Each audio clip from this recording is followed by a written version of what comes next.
Hello and what is up guys, and welcome back to another video from Screencasters. And today I could be doing a deck profile of my DDDs to the channel. This deck is pretty fun, I really do like it. It's one of the most combo-licious decks I have on the channel, so that's something, and it's a very smart deck, because you can't really make any bad plays with this deck and not be punished for it, so you have to really know what you're doing, which I always like in a deck. So yeah, without further ado, on to deck profile. So first things first, we got 3 Kepler, kind of self-explanatory. You need him, he searches out your gate as well as your Miracle Fusion, which is Swamp King. We also got 3 Ragnarock. I really like Ragnarock, it's one of the best cards. He's one of your multiple Monster Reborns of the deck, and he's one of your best scales. For the rest of the pendulums, I got 3 Copernicus. A lot of people don't like Copernicus at 3. I like him at 3. One problem I found with DDDs is there's not too many monsters you want to put in the main deck because you gotta be very meticulous with it. So I like 3 Copernicus because he really does help with the Swirl Slime combo. So you can keep comboing off, and him being a Foolish Burial is pretty good. I also got 2 Thomas. I want to play 1 Thomas, honestly. I kind of don't like 2. But for now, 2 is doing pretty well. The idea is one of them is going to be in your scale, recycling your pendulum monsters, and the other one's going to be there for your rank 8 plays.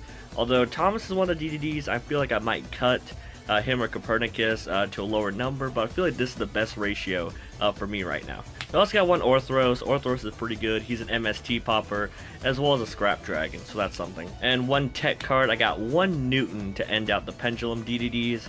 I really like Newton. He really does help the deck.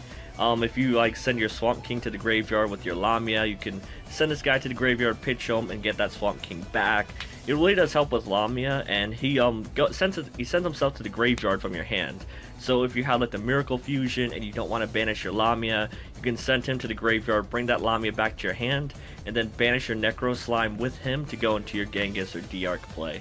So that's something. So I really do like Newton. He's another DDD, and he helps you go into like really good level 8 synchros with your Lamia.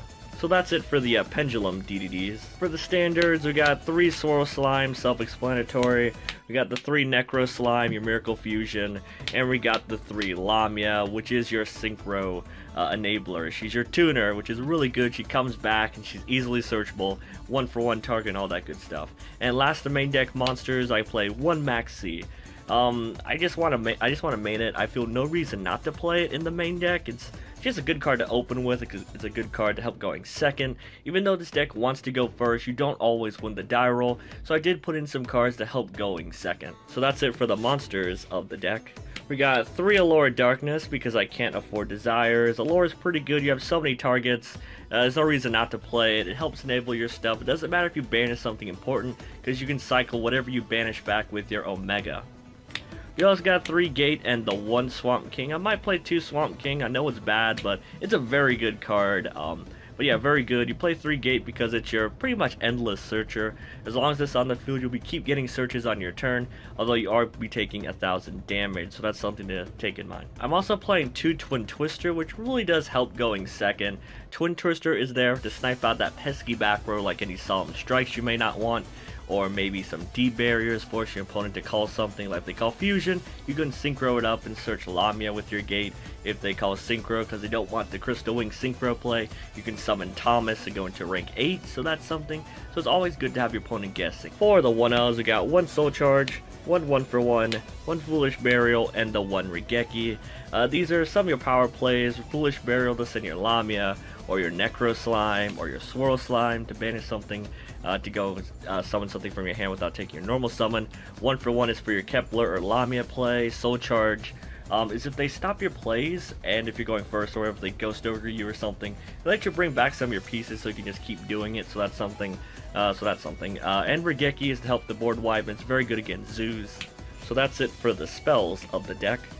For the traps, we got 2 Solemn Strike, the 1 Warning, and the 1 Contract with the Witch. I like this card. It's another search target for your Kepler. It's a nice disruption on your opponent's turn, in addition to your Omega or your Siegfried or Crystal Wing, which is very good, and the 1,000 attack boost isn't bad at all. And the Solemn cards are just really good this format. I feel no reason not to main them in a deck that really can benefit off it. Now on to the extra deck. We got 2 Genghis. I don't think 3 is good anymore. He's okay. I like Genghis. He's a good monster reborn, one of the best monsters in the deck, but you don't need 3 of them. I think 2 is just good enough. Then we're playing two of the best card of the deck. Kind of. I love D-Arc. A lot of people don't like D-Arc. I fucking love D-Arc. I would play 3 if I could, but that's just bad. Yu-Gi-Oh! Although I love D-Arc, she's my all-time favorite DDD monster. I mean, look at her. She's bae. Thick as fuck. Anyway, I like DR. She helps you synchro climb into stealth and helps you establish no TK by being incredibly easy to summon. And last of fusions, we got one Bayo. He's a level 8 to help go into rank 8 plays. He gives piercing and he's a heavy storm. What is there not to like?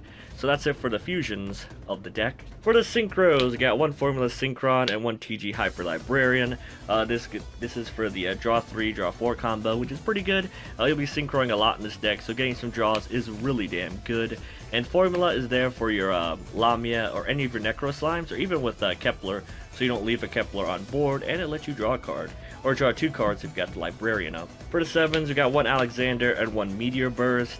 People have been starting to cut Meteor Burst. I've been maining it like since forever. It's really good. It summons your Ragnarock from the scale, and he'll get his effect off that, even though Meteor Burst can't attack. His effect is still active, so your opponent cannot activate monster effects during the battle phase, which is pretty good. So I see Meteor Burst not only as something to help OTK, but it also is basically a combo enabler. It helps strengthen your combos, which is pretty good. And Alexander helps you synchro climb into Crystal Wing or Siegfried, depending on which one you already have on the field. So that's pretty good, and you know, he's also another one of your Monster Reborns. You got one Siegfried, one Omega, one Crystal Wing, and one Scarlight.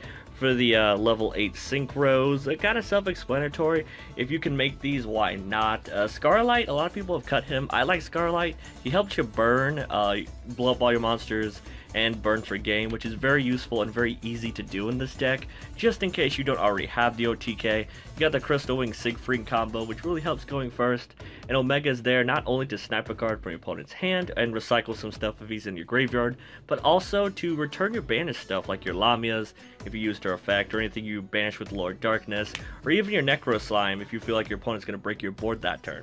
So that's it for the synchros of the deck.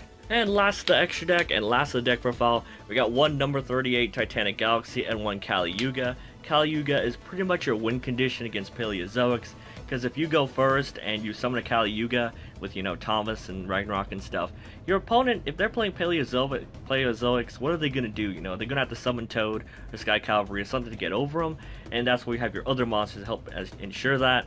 And during their end phase, if they set anything, you can just heavy storm them on their end phase, so they, you know, can't activate their back row like Wabakus and stuff like that. And number 38 is pretty much a win condition against most decks. It's a very hard thing to get around, especially if you have the Omega or Crystal Wing already on the field, so that's something. So that is it for the deck profile, guys. So yeah, that was my DDD deck profile, guys. I hope you guys enjoyed this video. If you guys got any comments or suggestions on how to make this deck better, I'd love to hear it in the comment section down below. And one thing you might have noticed is I don't play Pot of Desires in this deck because it's pretty expensive, and I felt like making a deck profile that pretty much doesn't need Pot of Desires. So this is my desireless DDDs, guys. I hope you guys enjoyed the video. Comment down below your suggestions on how to improve it. And yeah, if you guys liked the video, don't forget to like the video, comment the video, and subscribe to my channel, which is Screencasters, for more epic and amazing videos similar to this one. Once again, my name is Jaegerem from Screencasters, and I am signing out.